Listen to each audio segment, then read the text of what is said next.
Adult Swim. All kids out of the pool. Oh, brother, this guy stinks! I'm Angel, and this is a very necessary criticism of Lords of the Fallen 2023, I think. It came out last year, right? At the time of recording. So I started playing this after finishing Shadow of the Erdtree. I finished Shadow of the Erdtree DLC, and I was left wanting more Souls-like. And I did the big mistake of buying this game, and I didn't enjoy it.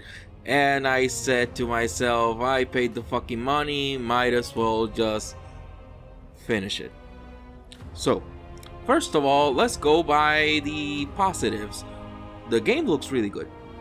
The art style is not the best, but the graphics, they look fine, they look decent.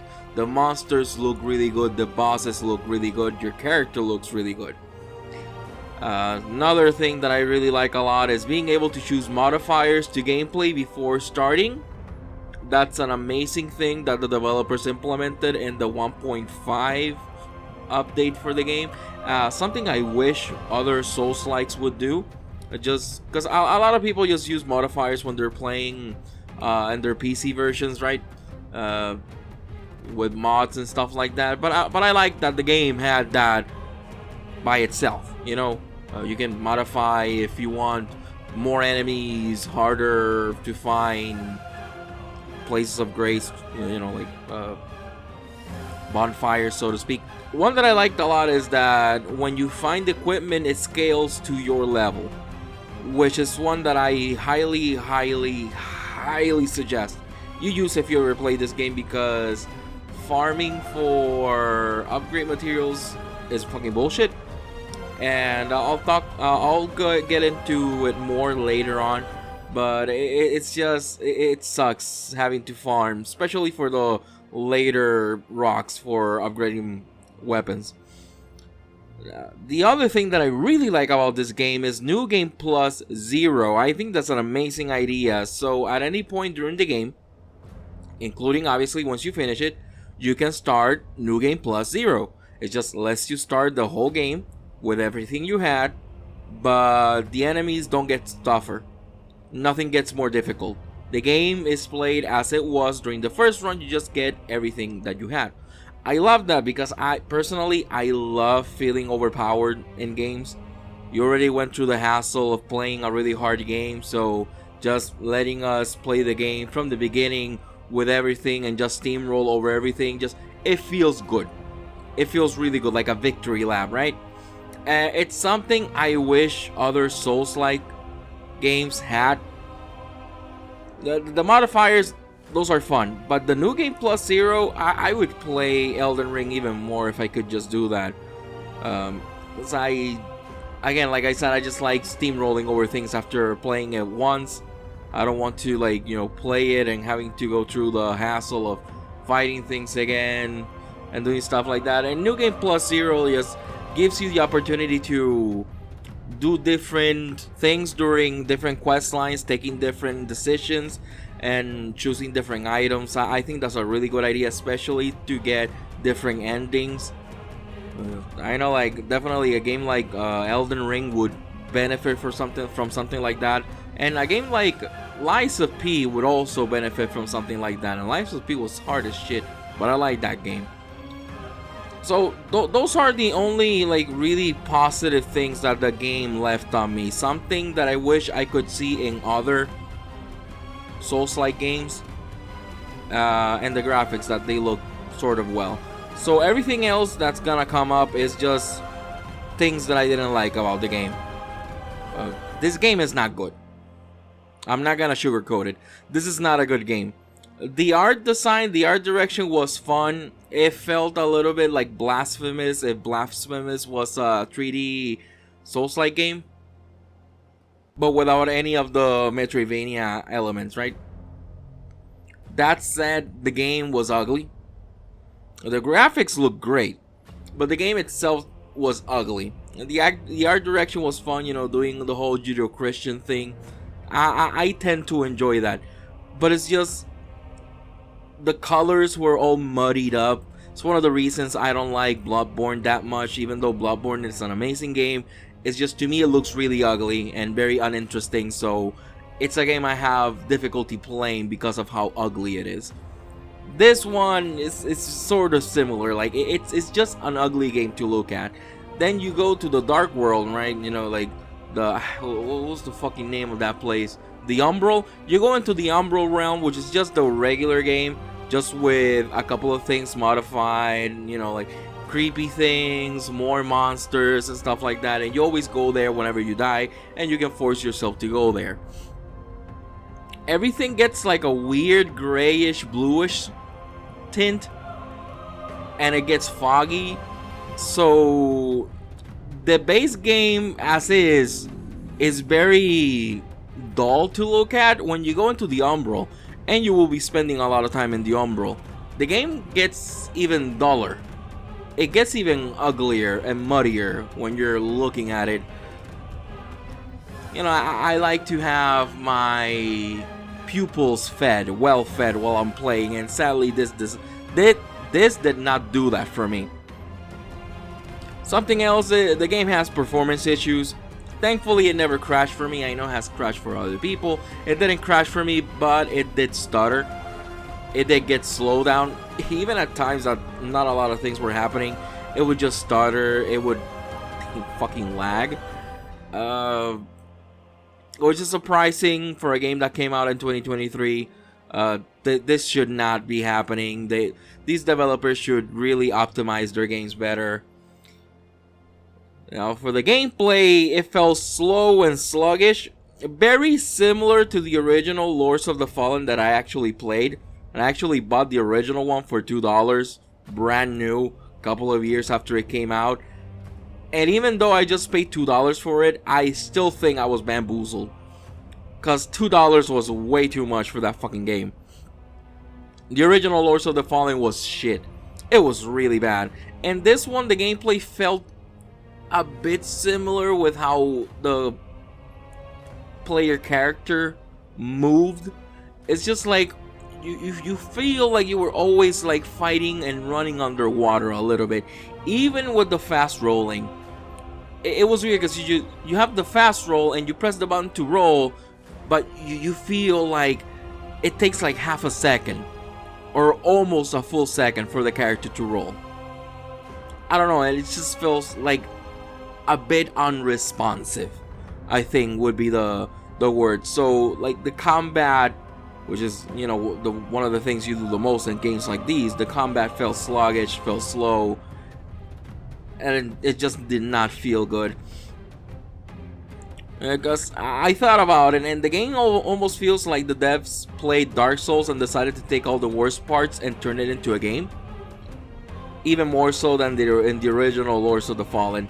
Exploration doesn't feel that good. There's barely any of those aha exploration moments known in From Software Souls games. When you find the door and this leads to that. That's cool. A lot of times, like, I found places like that, and there's circles that they circle around themselves, and it's not like a, you know, like shortcut or something like that. Just it led you to an item, and then you head back to a hallway you were in before. It's like, okay, just give me the hallway and let me run back. At that point, like, the shortcut didn't really do anything, because usually that shortcut, quote unquote, just leads you close to where you started taking the fucking hallway.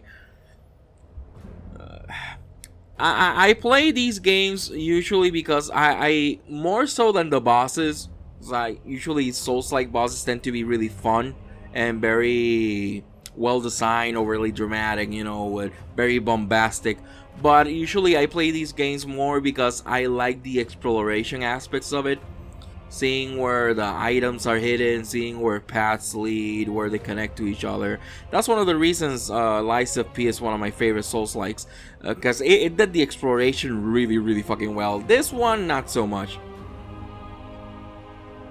This one, not so much. It's like you can like squint and notice what they're trying to do, but and then you have like issues with the enemies, and Oh man. Moving on, you can only max out around 5 weapons per playthrough. So that kind of sucks. Again, like that's why I suggest you use the modifier to let you find weapons that scale to your level. Because you can get the big stone to make weapons plus 10, which is the maximum. You can get around 5, and finding all 5 of them is kind of hard as well. So those materials are very limited. I heard that if you play online, you can use the online currency to buy them from the online vendors in-game, but you have to be online to use those vendors. I don't play online because fuck paying money for playing with other people online, because I play it in the PlayStation 5. Plus, I'm kind of sure that the game community is dead, question mark? So I haven't, ever since the game came out and ever since the big update happened, I haven't really heard much about this game. So locking that to just online exclusive things, again, a brain dead move by the developers, I feel, and giving you so many limited plus 10 weapon materials, it's bullshit, because you have to be very, very, very fucking careful about what you're doing and what weapons you're leveling up. Another issue is the enemy variety is very, very, very lacking. Most enemies are reskins of other enemies, and bosses usually turn into regular enemies after a while.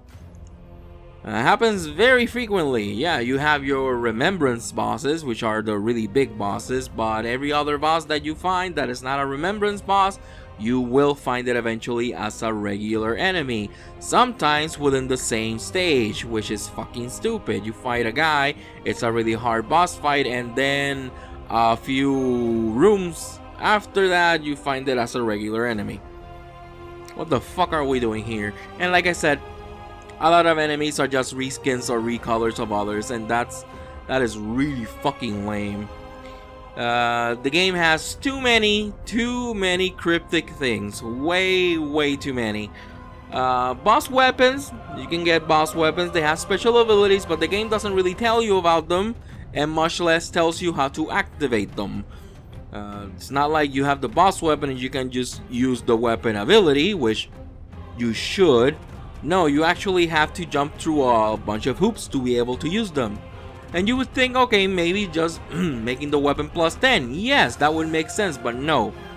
It's like you have to use a specific emote in front of an NPC after finishing another NPC's quest to have an item in your inventory that seemingly does nothing.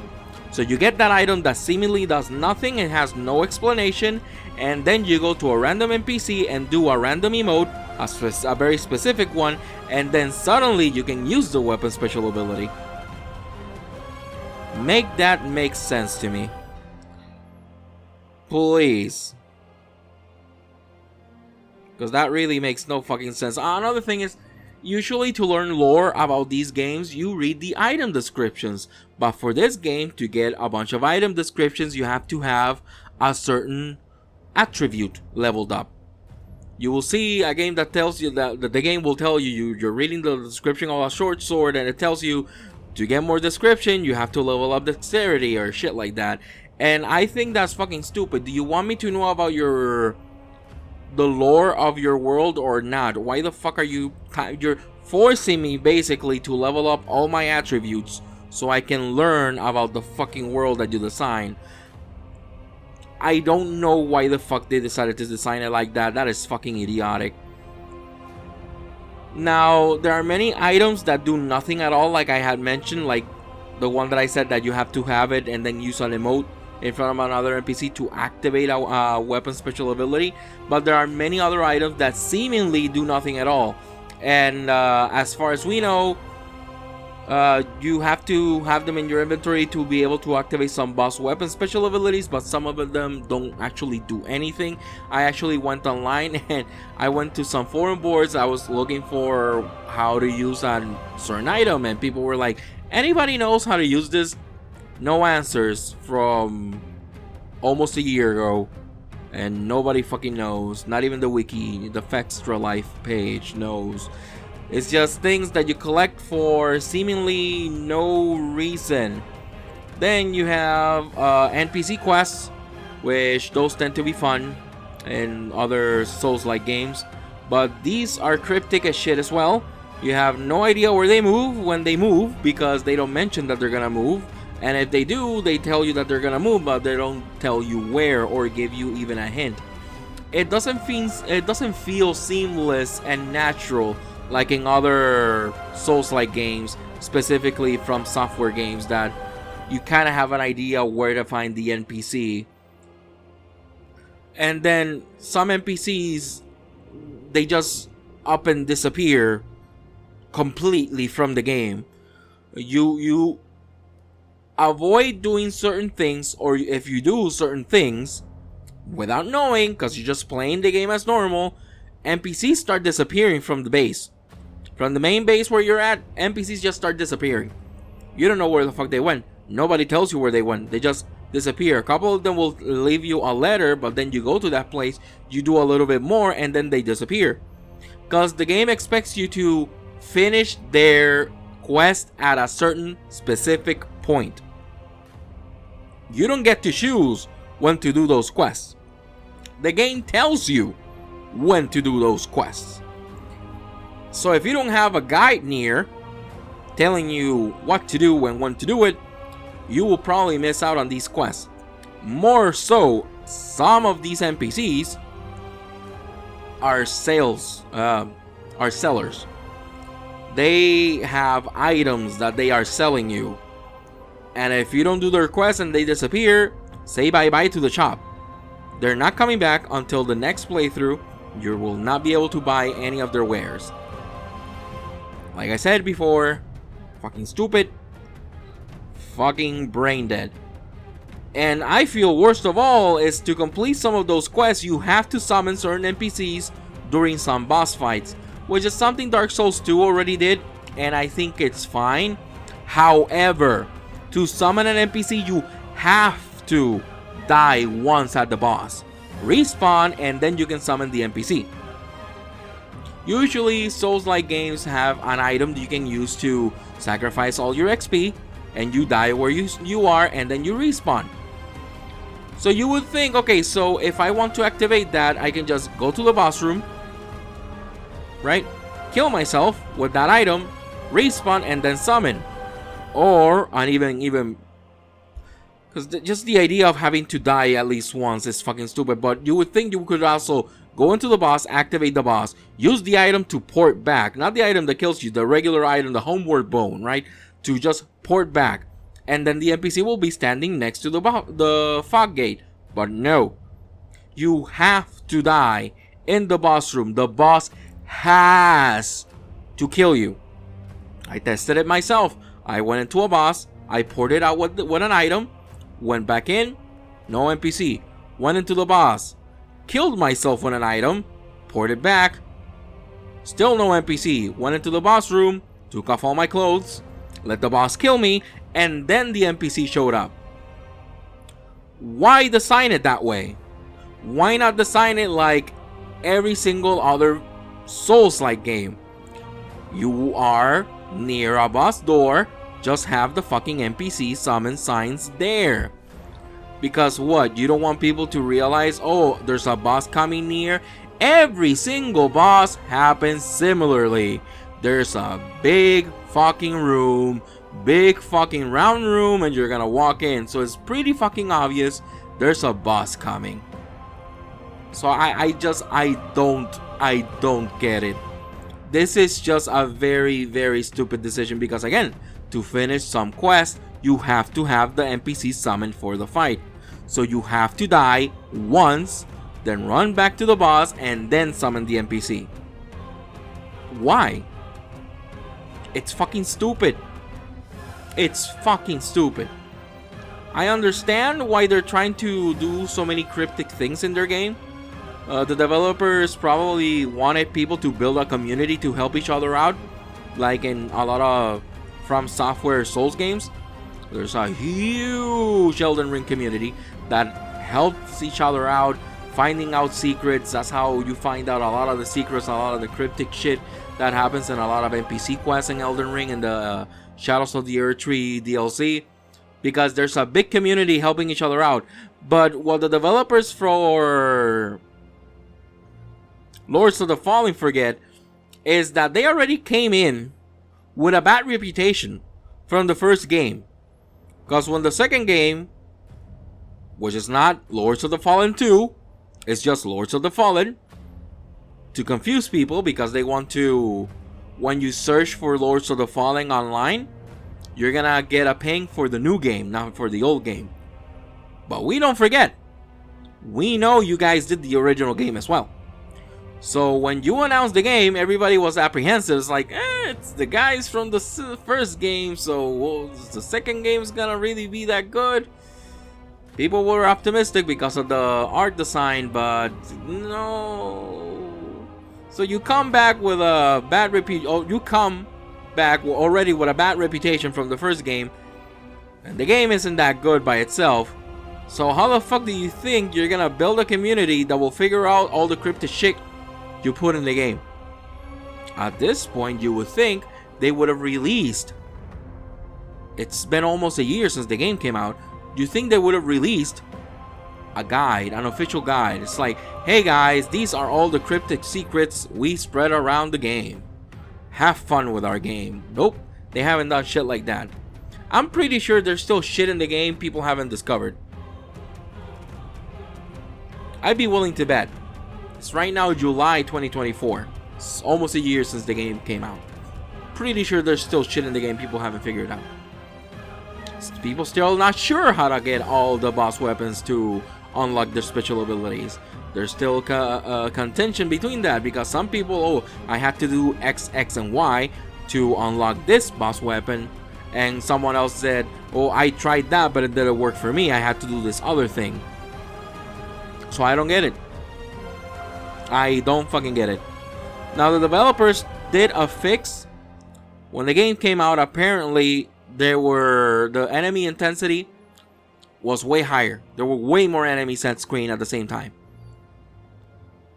Which to me baffles me, because I still think there's too many enemies right now in the game. I feel the game is overcrowded. Not in every area, mind you. But some areas, at least in regular From Software Souls games, usually when you arrive at a room with enemies or an area with enemies, you can see it as a puzzle. It's a combat puzzle. What enemy do I pull first? What enemy do I attack first?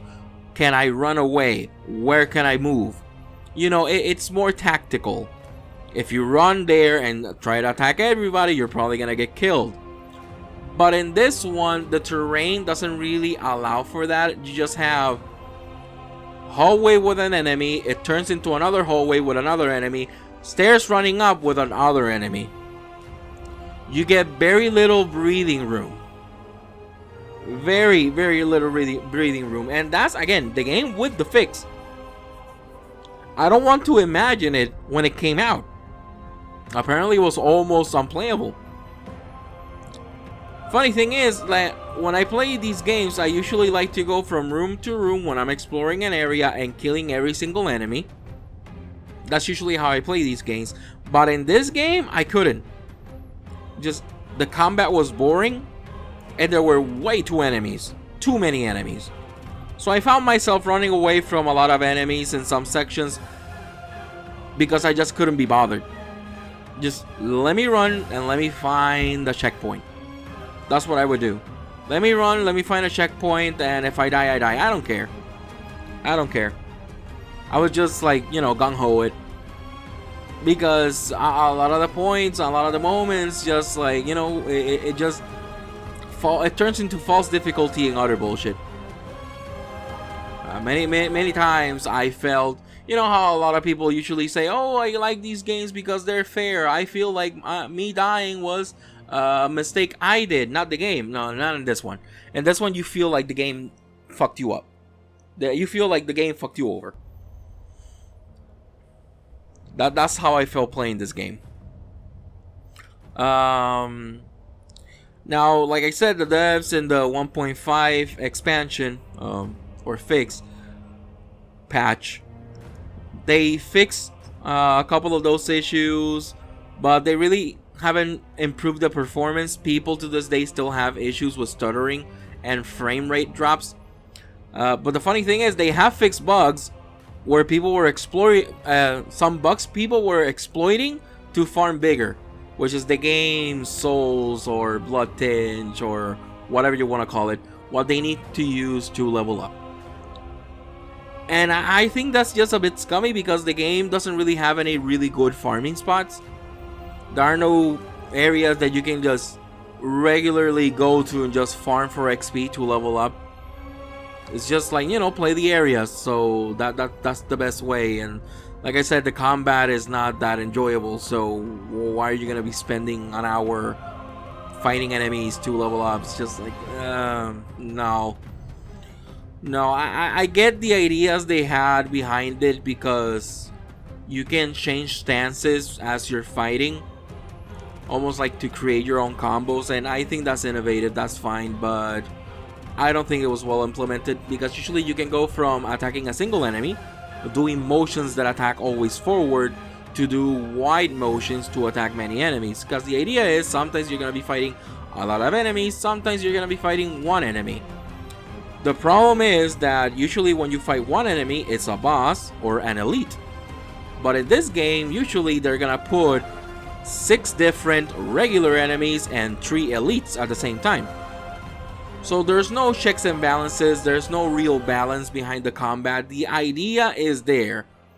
And to be honest, I enjoy the idea of just being swarmed by enemies, swinging my weapons wide to be able to deal with them, and then switching up to single combat to face an enemy one-on-one. I think that's fine. The execution was utter garbage. It was fucking shit. So they did bring a couple of really good ideas to the table, and I would like another company to tackle these ideas, because I don't think these people can do it. I don't think they can. They have tried twice and they have failed twice. And to be honest, I think they failed worse this time.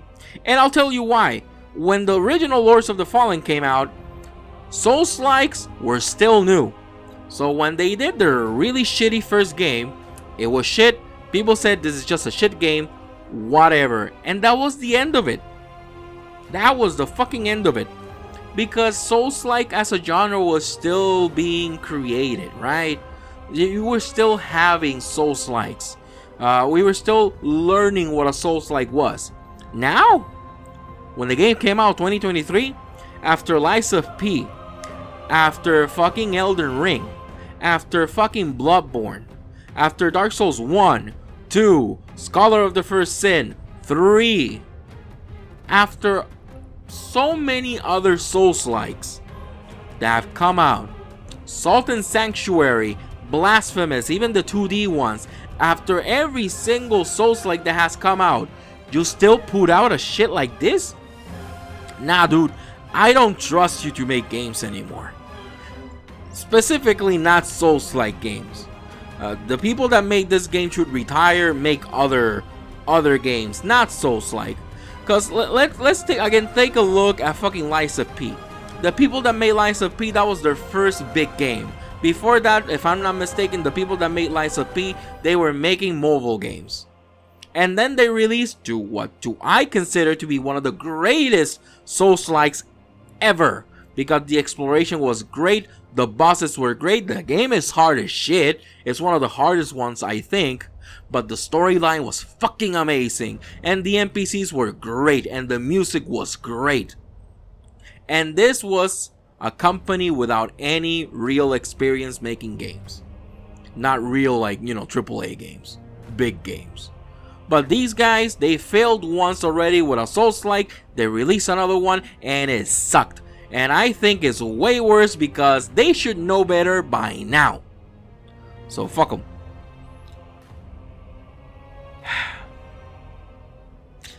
Look, it took me about 25 hours to finish the game once, and when I really liked the idea of the New Game Plus Zero to finish questlines and do the alternate endings, I don't know if I can do it with this game. If I can do New Game Plus Zero in Lies of P, I would do it. In Bloodborne, I would do it in a fucking heartbeat. With Elden Ring, in a fucking heartbeat, I would do it. But with this game, man, I started and then I was like, nah, cause at the end I was forcing myself to finish the game, cause I spent $40 on it, and I don't think it's worth $40. Maybe 20, maybe 20. And to be honest, I wanted to like it, but it's super ugly, it's sluggish, and it has too many brain dead design choices. I give this game, on a good day, a 4 out of 10. A 4 out of 10 I would give this game, if I'm feeling good. On a regular day, probably a 3 out of 10. And if I'm pissed off, a 2 out of 10. Make of that as you will. This is truly the Dark Souls 2 of Souls-like games. And it's funny because Dark Souls 2 is actually one of my favorite Dark Souls games. I like Dark Souls 2 more than Dark Souls 1. But when you take into consideration how people felt about Dark Souls 2, how divisive it was, how unfair it felt at times, all the gank moments, you start to notice that this game feels a bit like Dark Souls 2, like in the worst possible way. Because to me, Elden Ring feels like Dark Souls 2, but in a good way. This game feels like Dark Souls 2 in a really bad way. That's it for me. Here it is, your moment of zen.